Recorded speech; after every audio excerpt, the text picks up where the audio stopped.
Y yo estoy aquí con la palabra de Dios, con Biblia en mano. Y yo quiero invitarte para que tú puedas abrir la Biblia. Hoy quiero junto a ti reflexionar en las palabras de Jesús, basadas en el libro de Mateo capítulo 24, versículo 36 al 39. Mateo 24 es un capítulo espectacular, es un capítulo profético. Habla de elementos o de señales o de cosas que sucederían por lo menos en dos momentos específicos de la historia. El primer momento, hay señales sobre la destrucción de Jerusalén que ocurrió en el año 70 después de Cristo. Y también habla acerca de acontecimientos que sucederán antes de la segunda venida de Jesús. Y Jesús ya nos habló mucho acerca de su venida, de las señales que sucederían antes de su venida. Mas hoy yo quiero tocar un asunto importante de lo que Jesús habla a partir del versículo 36 del capítulo 24. Dice así: pero el día y la hora nadie sabe, ni aun los ángeles en el cielo, solo mi Padre. Prestan atención. Cada cierto tiempo muchas personas se levantan haciendo cálculos, diciendo: hemos descubierto el cronograma profético, Jesús va a volver en tal año, Jesús viene en tal año. Y eso hace que el corazón de las personas pueda endurecerse, eso hace que la incredulidad pueda avanzar. ¿Por qué? Porque allí dice: ¿y dónde está? Dijeron que viene tal año y no viene. Y estos son mentirosos. Mas Jesús ya nos dijo: el día y la hora nadie lo sabe. Y préstame atención a lo que te voy a decir ahora. Lo que no está descrito en la revelación es pura especulación. Te voy a repetir una vez más. Lo que no está escrito en la revelación, que es la palabra de Dios, es pura especulación. Y por ahí ya vas a encontrar fechas diciendo, los cálculos proféticos dicen que Jesús viene en tal año. No. La Biblia dice que la venida de Jesús será un elemento sorpresa. Me encanta porque Jesús, al hablar de su venida, nunca habló de fechas, pero sí dijo: velad y orad. La palabra que más repite Jesús es: tienes que estar preparado. Yo no te digo cuándo voy a venir, lo que te voy a decir es que tienes que estar preparado. El día y la hora nadie lo sabe. Luego diría que Jesús viene como ladrón en la noche, no porque Él viene a robar a sus hijos, sino porque el ladrón no avisa. Entonces tú tienes que estar preparado. Jesús viene en el momento que menos lo esperas. La venida de Jesús no es una posibilidad, es la mayor realidad. Mas el asunto es que nosotros tenemos que estar preparados todos los días. Y es verdad que Jesús no nos mencionó fecha, pero Él nos declaró una señal muy clara. Y el versículo 37 dice: mas como en los días de Noé, así será la venida del Hijo del Hombre, porque en los días antes del diluvio, todos estaban comiendo, bebiendo, casándose, dándose en casamiento, hasta el día que Noé entró en el arca. No entendieron hasta que vino el diluvio, se los llevó a todos. Así será la venida del Hijo del Hombre. ¡Wow! Esto es revelación. Esto es lo que dice la Biblia. Dios no me dice, Jesús no me dice: yo vengo tal fecha, pero dice: te voy a mostrar algo. Quiero que tú repases la historia de la gente que esperaba el diluvio, mejor, de la gente que ignoró el diluvio, para que tú entiendas que lo mismo sucederá antes de mi venida. Me impresiona aquella expresión: así será mi venida. ¿Cómo? ¿Cómo será su venida? Entonces, para eso tenemos que repasar qué cosa sucedió en los tiempos de Noé. Vamos al libro de Génesis capítulo 6, versículo 5 hasta el versículo 8. Dice así la palabra de Dios: vio Jehová que la maldad, ¿estás entendiendo? Maldad del hombre era mucha sobre la tierra, y que todo designio de los pensamientos del corazón de ellos era solamente continuamente al mal. Se arrepintió Jehová de haber hecho al hombre en la tierra y lo dolió en su corazón. Y dijo: raeré de sobre la faz de la tierra a los hombres que he creado, desde el hombre hasta la bestia, hasta el reptil, las aves del cielo. Todo, pues me arrepiento. Versículo 8, cambia toda la historia. Pero Noé halló gracia ante los ojos de Dios. Hay muchos que interpretan ahí el texto de que Jehová se arrepintió diciendo, es como el ser humano que se arrepiente. En sí lo que está diciendo aquí el capítulo 6 es, le dolió en el corazón a Dios al ver cómo el hombre que había salido de su mano perfecto se había entregado a sus pasiones, al desenfreno, a la degradación completa del pecado. Dios lo había creado libre, mas Él se vendió, se regaló, se ofreció para estar bajo el dominio del enemigo. Y bajo el dominio de Satanás hubo mucha confusión, hubo mucha violencia, hubo mucha incredulidad. Queridos, un corazón sin Dios puede cometer los mayores crímenes. Puede ser una persona fría, puede cometer la mayor crueldad. Tú sabes que un corazón sin Dios no tiene paz. Y cuando el corazón no tiene paz, entonces está en guerra con todo el mundo. Tú te preguntas por qué hay conflictos en el hogar, por qué hay conflictos en la calle, por qué hay guerra, por qué hay injusticia. El problema no es la política siempre, el problema está en el corazón del ser humano.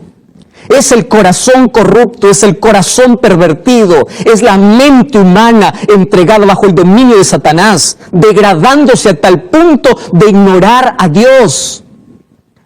Y aquí dice que esta generación había sacado primero a Dios de su vida. Présteme atención. Donde la presencia de Dios está, hay amor, hay paz, hay gozo. Pero cuando Dios no es invitado, cuando Dios no está presente, hay guerra, hay violencia, hay inmoralidad.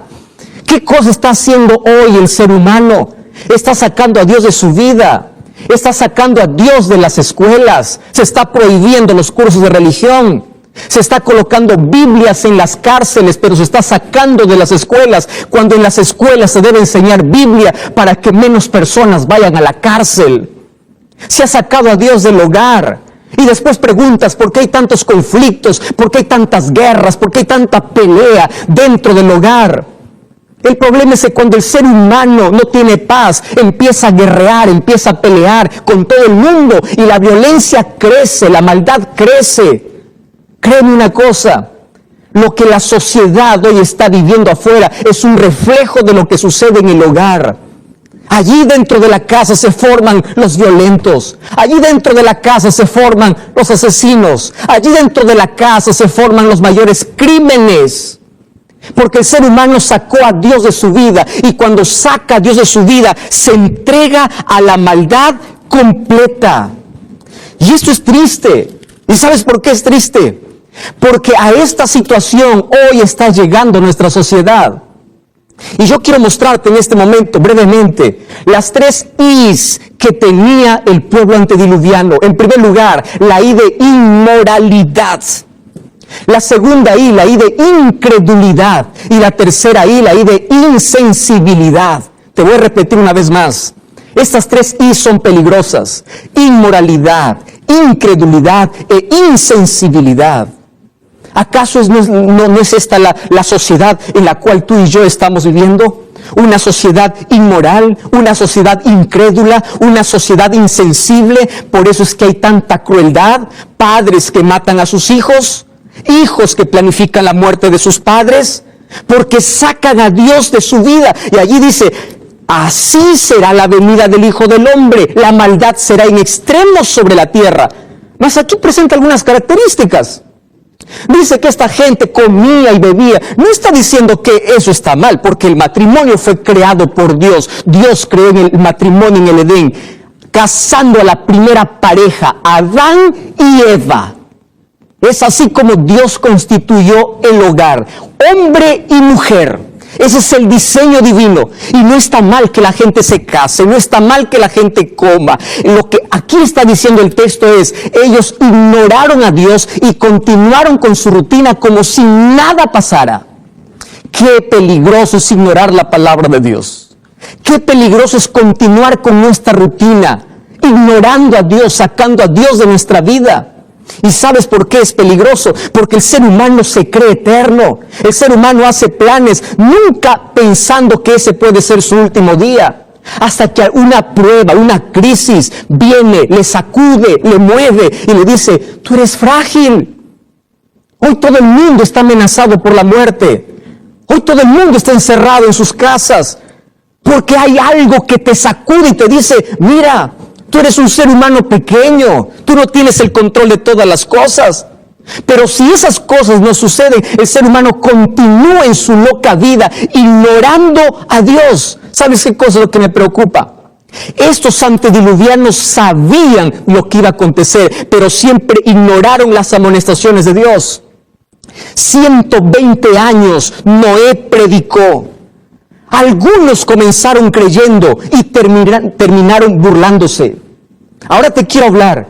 ¿Cómo es posible que un creyente pueda pasar al terreno resbaladizo y peligroso de la incredulidad? ¿Tú sabes que es fácil? ¿Eso es fácil? Primero, todo ser humano nace creyente. La incredulidad es una elección en el camino. Todo ser humano nace con necesidad de Dios. Tú no puedes negar esa necesidad de Dios. Tú no puedes ocultar el vacío que tiene el corazón cuando no tiene a Dios. Tú eso no puedes. Todo ser humano nace creyente. Ahora, préstame atención. ¿En qué momento el ser humano pasa al otro lado? ¿O está entretenido? ¿O está distraído con las cosas? Mas yo quiero mostrarte algunas cosas interesantes. Número 1. El mensaje de Noé era un mensaje impopular. Quiere decir, no era un mensaje que les gustaba oír a las personas. Mucho cuidado cuando pasas por alto aquellos mensajes impopulares, aquellos mensajes y amonestaciones que vienen de parte de Dios. Hay personas que solamente les gusta escuchar aquello que les conviene, aquello que tiene que ver con prosperidad, aquello que tiene que ver con un milagro inmediato, mas no con salvación, no con juicio, no con gracia. Mucho cuidado, el mensaje de Noé era un mensaje impopular. Y por ser un mensaje impopular, la gente terminó ignorando. ¿Por qué impopular? No hablaba de un diluvio. ¿Cómo diluvio? La Biblia dice que hasta que llegó el diluvio, ni una gota caía del cielo. De la tierra salió un vapor para regar a todas las plantas. ¿Cómo vas a creer que un diluvio va a haber? Hoy la mente posmoderna se burla de aquel creyente. Dice que el creyente tiene la mente cerrada. No, querido, no tiene la mente cerrada. Tiene la mente iluminada con la palabra de Dios. La generación posmoderna, la sociedad posmoderna ignora lo que es ofensa a Dios. Está acostumbrado a ofender a Dios. Ha llamado al pecado amigo en lugar de enemigo. Juega con el pecado, entra en el terreno del pecado. Y es más, quiere tranquilizar su conciencia justificando el pecado. Diciendo lo que eso es pecado, eso es para los abuelos, eso es para lo antiguo. Ahora estamos en una generación libre. ¿Libre? No, esta es una generación esclava de sus propios deseos. Esta es la generación esclava de las luces. Esta es la generación esclava de sus caprichos. Y tú dices, no, pecado, ¿qué es pecado? Cuando el corazón del ser humano tiene menos conciencia de pecado, tiene menos necesidad de un Salvador. Voy a repetirte esto. Cuando el corazón humano tiene menos conciencia de pecado, tiene menos necesidad de un Salvador. La maldad era mucha. Ignoraron el mensaje que Dios había dado a Noé. ¿Cuánto tiempo predicó Noé? 120 años. El tiempo es otro factor. 120 años predicando. Hay personas que dicen, yo escuché que Jesús viene, soy segunda, tercera, cuarta generación. Eso es una mentira. Jesús nunca viene. Y en lugar de creer, el ser humano se vuelve más incrédulo. ¿Qué cosa es lo que me sorprende? Me sorprende lo que dice Lucas 18:8, que cuando el Hijo del Hombre venga, cuando Jesús venga, dice, ¿hallará fe en la tierra? Porque el corazón del ser humano se habrá llenado de incredulidad por el tiempo. Y la incredulidad te lleva por el camino de la insensibilidad. Tú te acostumbras a rechazar un mensaje, te vuelves insensible, ya no te incomoda más. Cuando tú te familiarizas tanto con algo, pierdes el miedo. Hace algún tiempo yo conocí a alguien que me contaba su experiencia. Decía, pastor, yo tenía mucho miedo a ver un cajón, a un muerto. Hasta que un día por necesidad tuve que trabajar en una morgue. Era seguridad, no porque los muertos iban a escapar. Yo sé que los muertos están muertos. Sin embargo, yo tenía terror, pero por necesidad tuve que cuidar en ese lugar. Usted no sabe la pesadilla que yo vivía primera noche, segunda noche, primera semana, segunda semana, hasta que me acostumbré. Y cuando me acostumbré, yo los veo como son. Sin embargo, antes yo tenía temor, ahora no tengo más. Yo con esto no estoy diciendo que tú debes tener miedo a los muertos, porque los muertos están en su tumba, los muertos no tienen conciencia, los muertos están descansando. Mas voy a ese sentido, cuando tú te familiarizas tanto con algo, pierdes el miedo. Cuando tú escuchas un mensaje de Dios y no lo aceptas en tu corazón, entonces tu corazón va formando una capa dura. Cuando hablo de corazón estoy hablando de tu mente. Y llega al punto que tú ya no vas a querer más escuchar la voz de Dios. Todo se vuelve común, todo se vuelve igual. Hasta que un día despertaron. Era un día de fiesta. Era un día de boda. Era un día de comida, de bebida. Todo el mundo en sus quehaceres. Y apareció en el cielo una pequeña nube negra. El primer trueno, imagino que alarmó a toda la gente, porque hasta ahí nunca se había escuchado un trueno. Y de pronto comenzó a caer. Y se rompieron las cataratas del cielo, comenzó a caer agua del cielo, y del abismo de la tierra salió agua, y la gente antediluviana corría desesperada. ¿A dónde? Al lugar que siempre estuvo invitándoles, pero que nunca aceptaron. Fueron para el arca. Noé, ábrenos, Noé, ábrenos. Y por más que Noé quería abrir la puerta, él no podía, porque Dios mismo cerró la puerta. Y quiero que entiendas algo. Hoy la gracia está abierta, hoy la gracia está disponible, pero no siempre estará abierta. El libro de Apocalipsis, capítulo 3, versículo 7, mira lo que dice la palabra de Dios. Apocalipsis, capítulo 3, verso 7. Escribe el ángel de la iglesia en Filadelfia. Esto dice el santo, el verdadero, el que tiene la llave de David. Llave significa autoridad. El que abre y ninguno cierra, pero cuando cierra, ninguno abre. Esto es la salvación. Mientras Cristo está intercediendo, nada puede impedir que tú puedas tener perdón, pero un día se cerrará la gracia.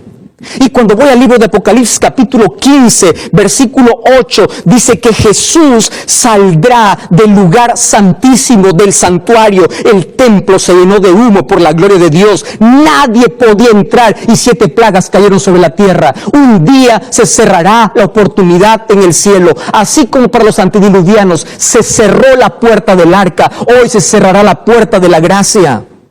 Sí, se cerrará. ¿Recuerda la parábola de las 10 vírgenes?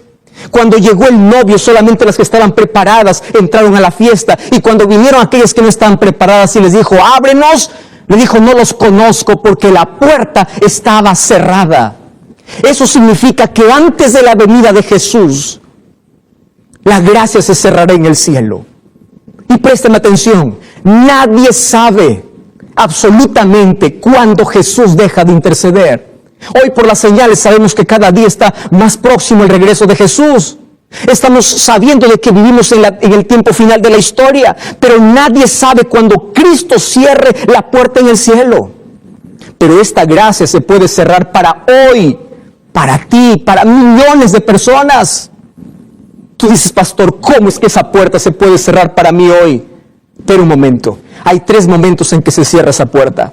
El primer momento, lo que la Biblia registra, cuando Cristo deje de interceder en el cielo. Cuando Jesús salga del santuario, no habrá más gracia, no habrá más Espíritu Santo llamándote, no habrá más salvación.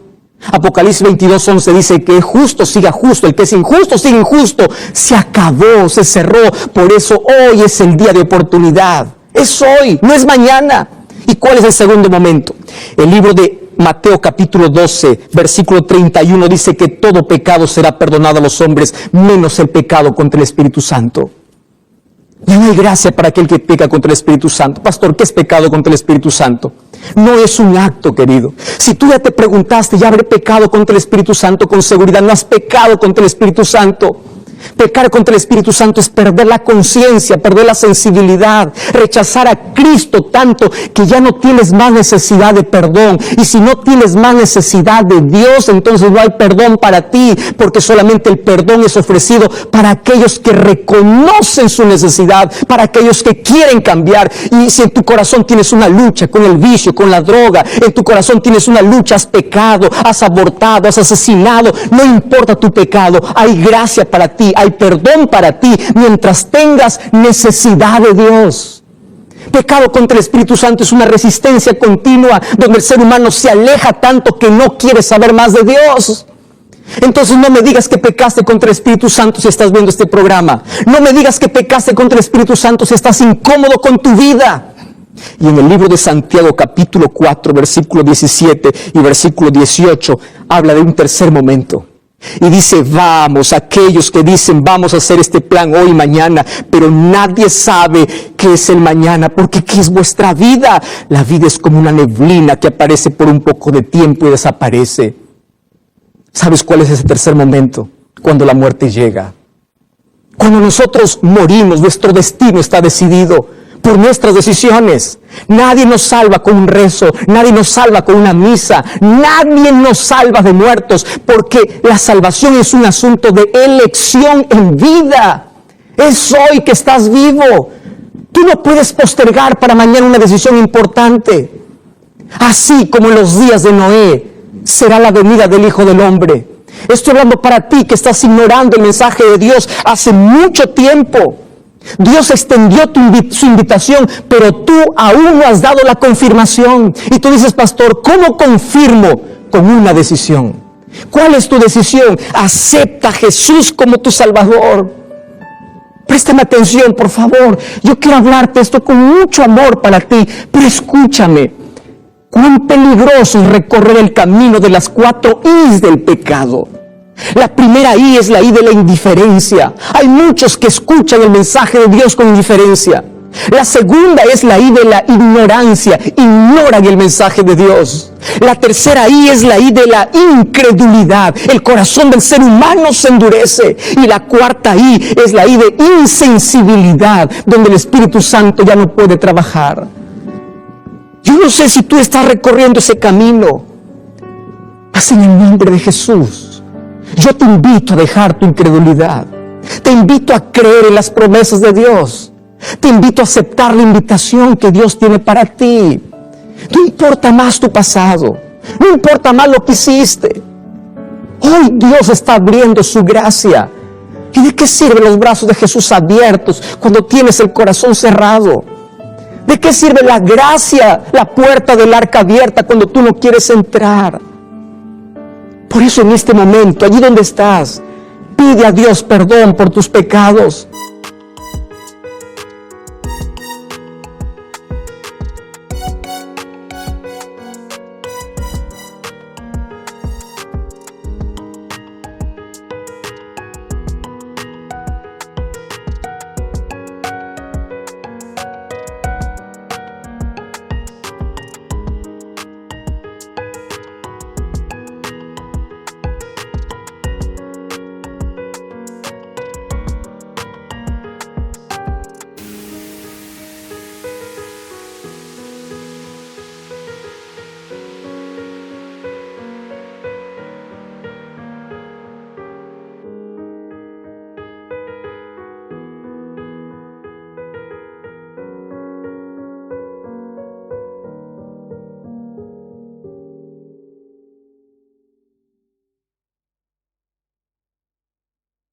Dile a Dios lo que te incomoda y pide que Dios transforme tu vida.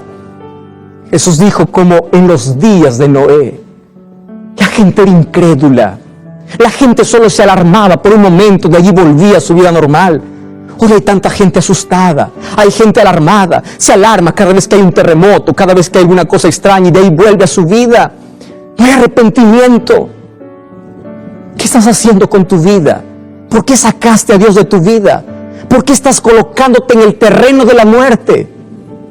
La vida es muy corta, pero es suficiente para amar, para servir y para decidir por la eternidad.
Y en este momento, en el nombre de Dios, yo te invito a decidir por Jesús, aceptar su gracia, abrir tu corazón, abrir su palabra y a colocar tu voluntad en armonía con la voluntad de Dios.